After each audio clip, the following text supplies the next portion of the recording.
Hello. All right.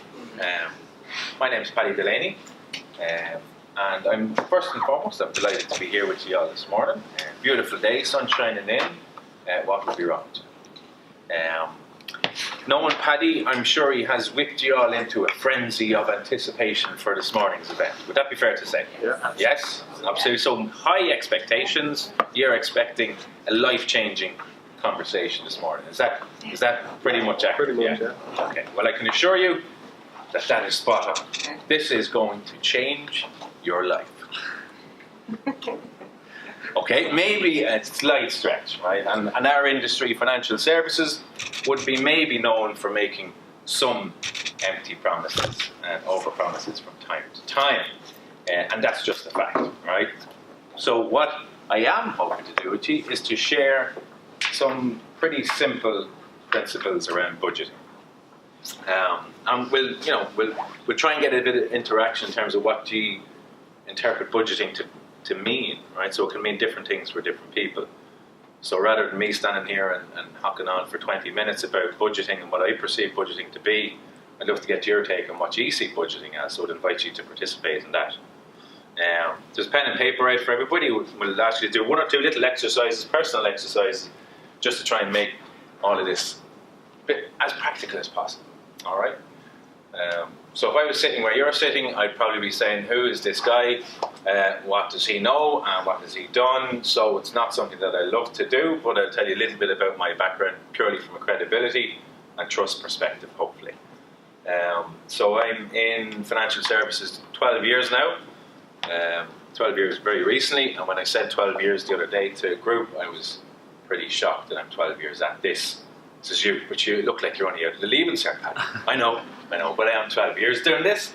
And by this, I mean probably 8 years of that directly as a financial advisor for individuals, as a qualified financial advisor, qualified retirement planning advisor, but more recently specialising in coaching, training of other financial advisors. So that's, I'm a qualified coach and trainer now, and that's what I do on a full-time basis, is that.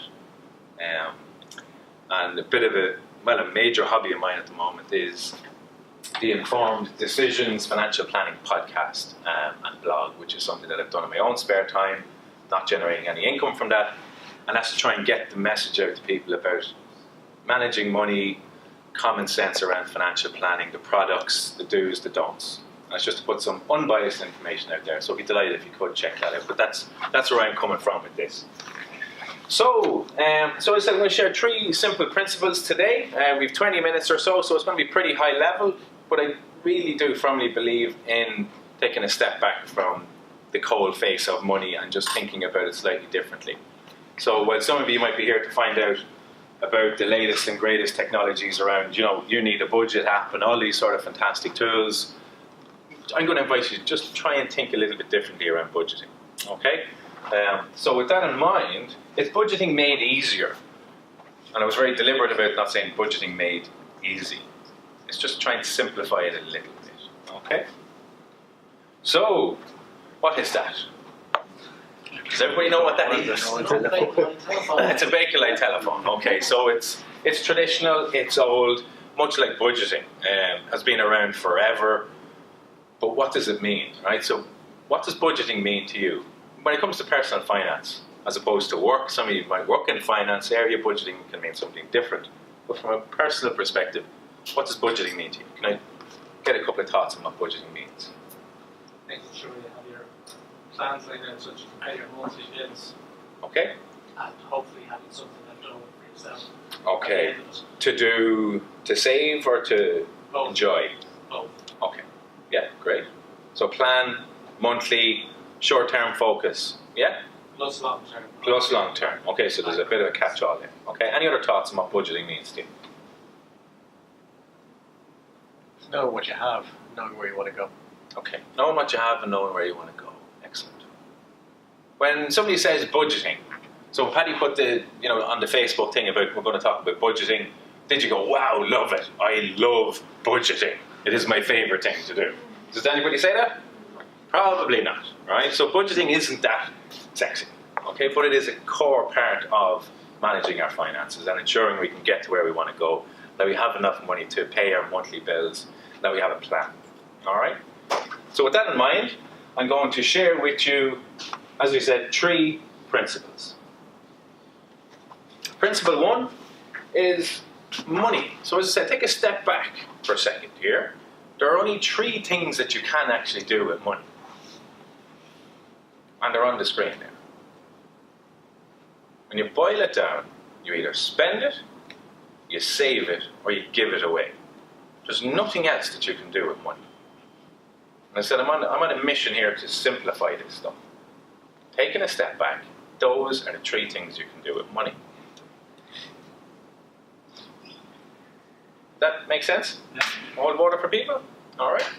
So there's a whole industry around money and what we do with it, obviously.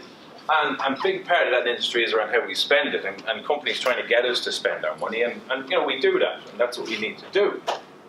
There's a whole industry around saving money and ways to save and invest, right? And that's another huge industry in and of itself, in an area that I work in quite actively.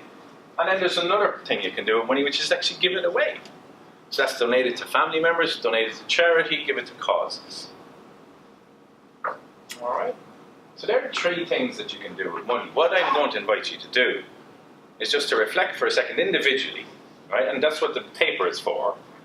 If you can get a piece of paper and put 3 boxes in it, or 3 circles on that page, right now, please. Come on, come on, come on. All right, so 3 boxes, 3 circles, right, to reflect, spend, save, or give away.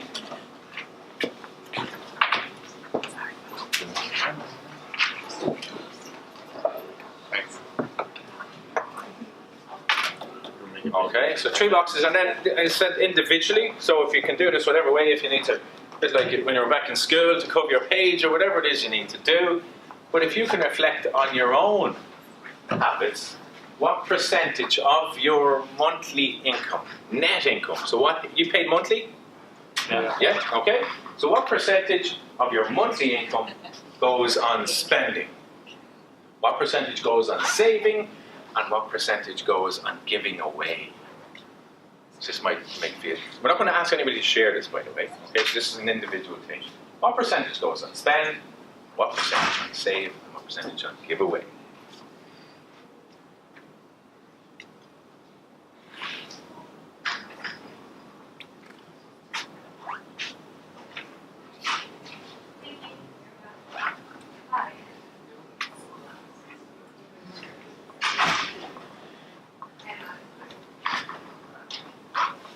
And so in the spend, we would categorize mortgage payments, loan repayments, that's all spending, car repayments, all in there. Lots of really, really nice cars in the car track, by the way. I felt very embarrassed driving in my 06. Say it, Leon. Okay, so what percentage goes into spend? What percentage in save and what percentage in give away? Save, we're talking about retirement planning, so pensions, any other form of regular savings that you don't regularly cash in and spend.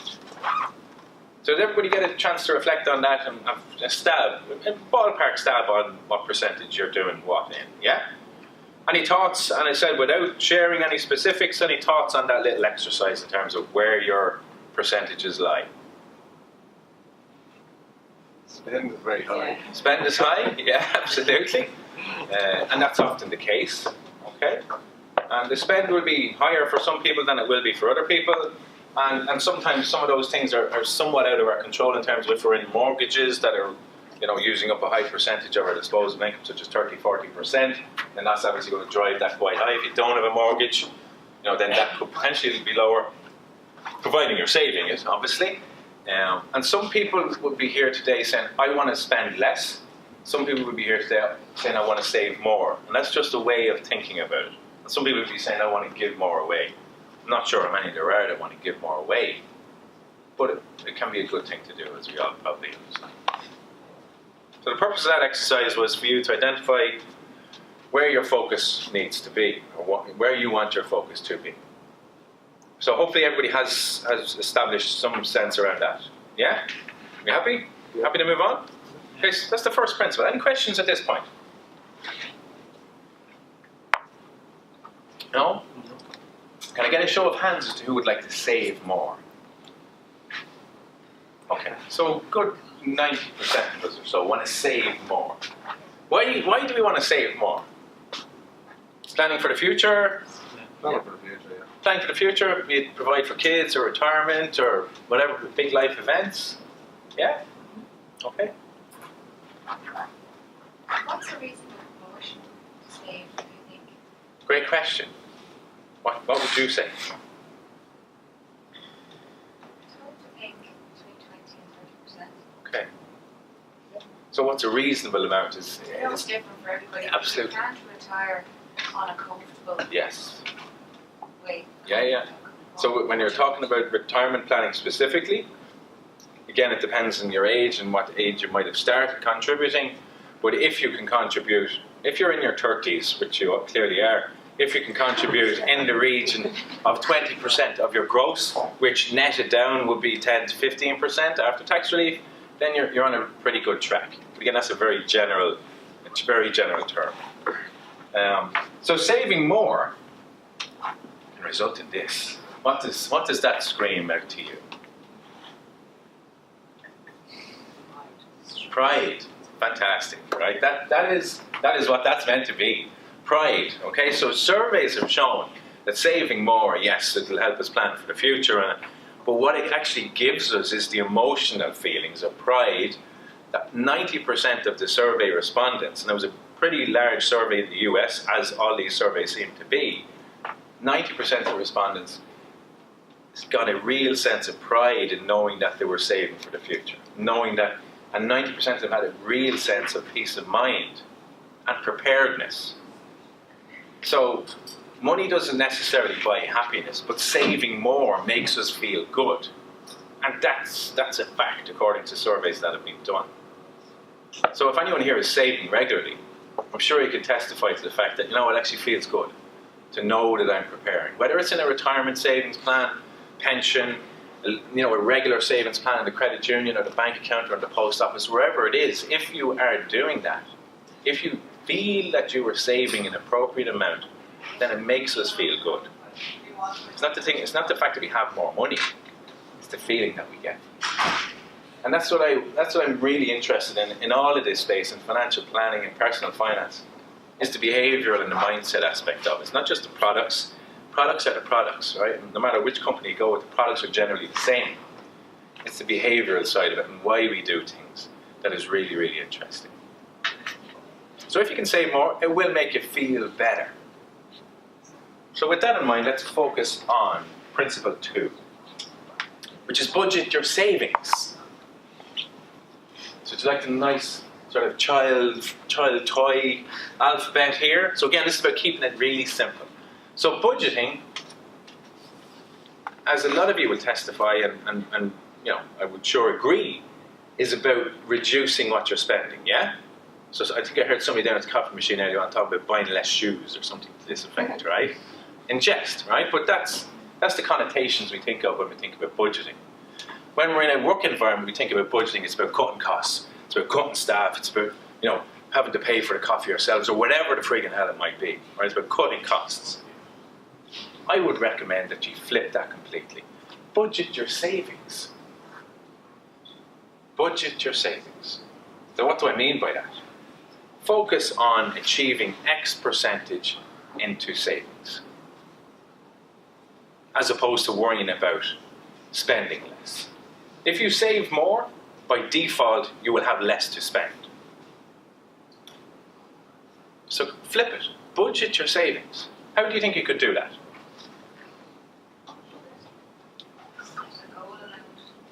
Certain periods, Yeah, aim to get there. absolutely. So what do you do? Set up your monthly direct debit into your own savings account. Yeah. It just goes. Just get it out there. Stand in order. The day you're paid, when are you guys paid at the end of the month, or a couple of days before the end of the month type of thing. Set up standing orders to save more. Establish it. So you've written down a ballpark percentage of what you are currently saving, spending, giving away. If you want to increase the percentage that you're saving, there's a very simple way of doing that, and that is set up a standing order to come out of your account and move the money from your current master plan day-to-day spend account into a savings account. or into a pension. And a pension is a very, very tax efficient way of saving and getting tax relief. Yes, you can't touch it until you retire, until you're 65 essentially, but it is a fantastically tax efficient way of saving. So focus on your savings. Again, that's just flipping it slightly. Any thoughts on that?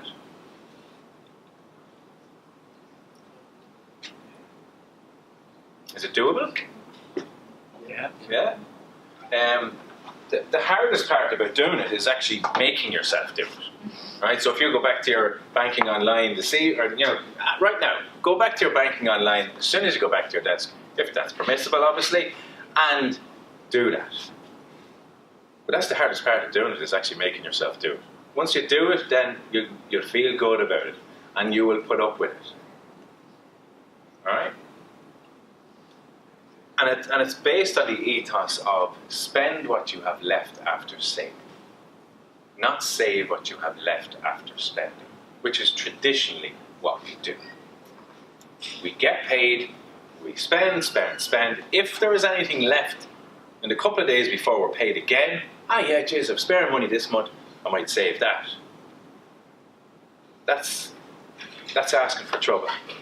But if you do the reverse, if you take your savings out of your account as soon as you're paid, then you have to make do with what you've left. Now you have a budget. It was forced upon you by yourself, but you have a budget and you will stick to it. You'll be surprised.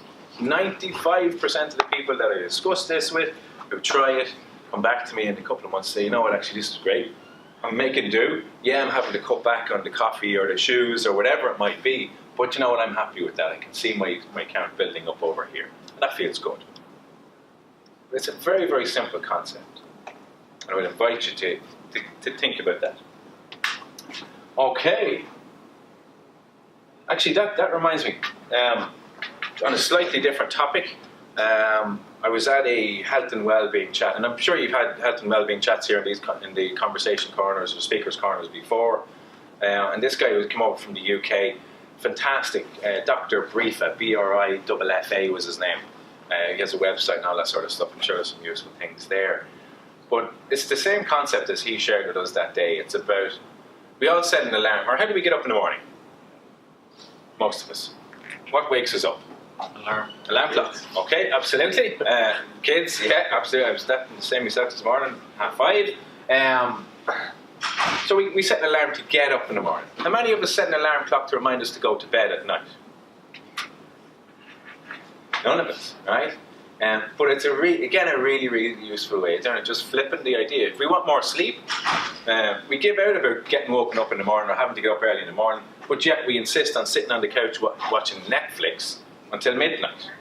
All right. So which I was doing last night, watching Bloodline, the new season of Bloodline on Netflix. If anyone hasn't watched it, definitely watch it. It'll keep you up till midnight watching it. But we should set an alarm clock to remind us to go to bed. And this is the very, very same idea. It's just flipping something, focus on budgeting your saving, and then spend what you have left. All right, so that's principle 2. We are 2/3 of the way there. Are you disappointed that we're coming to a conclusion shortly? You're disappointed? No. Okay, principle 3, big rocks. What? Anyone come across this before? Yeah. Yeah? Okay, what's the whole idea of this? Put the rock having a priority. Fill the jar with rocks first. Sorry. If you fill the jar with all the sand, the little things in life first, Yeah. you can't fit in the rocks or The main things. the Absolutely. important things. But if we do, what happened over here? They don't fit in.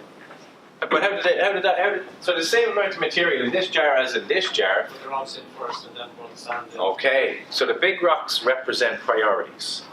Okay, the sand represents the smaller stuff, the day-to-day stuff. You can relate this, and this is always related to all sorts of areas. It's related to time management, it's related to career, it's related to performance, it's related to projects, it's related to personal life, physical, exercise, nutrition, diet, the whole shooting match.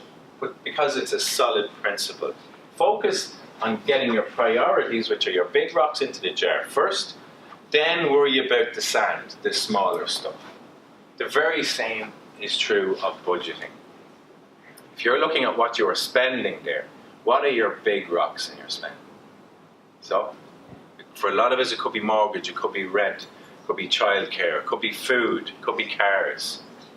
Yes, get them in there, but focus on minimizing those and ultimately getting them as effectively in there as possible and as quickly as possible. Then the rest of the things will fall into place around that. The same is true of saving. Focus on getting your savings into your jar first and foremost. Then your spending, which is your sand, which is your coffees, it's your this, it's your that, as you go through that. Focus on the big ones.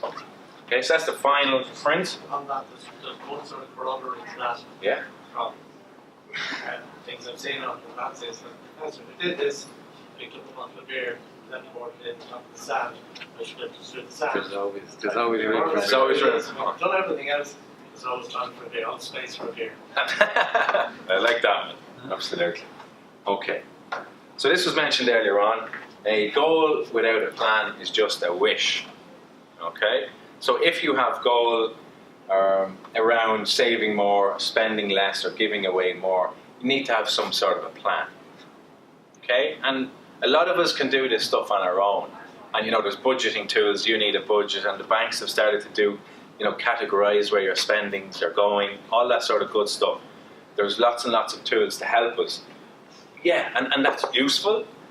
But honestly, the first step, as far as I am concerned, is to, as we said, take a step back and look at where you are saving, look at where you are spending, look at what you're giving away.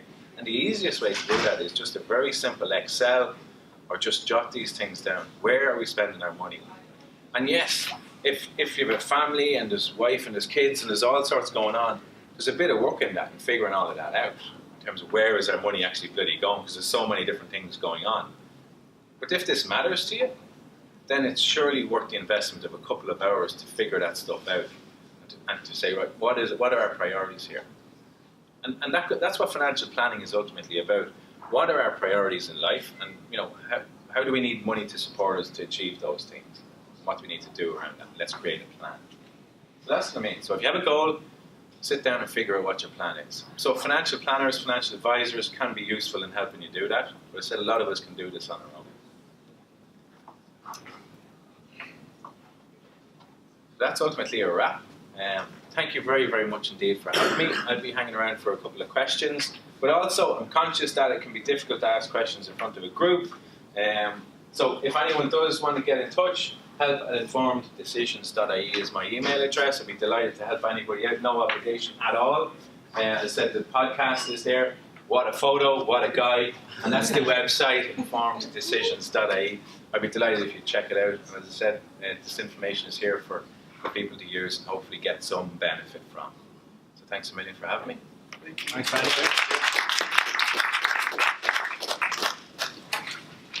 So any questions before we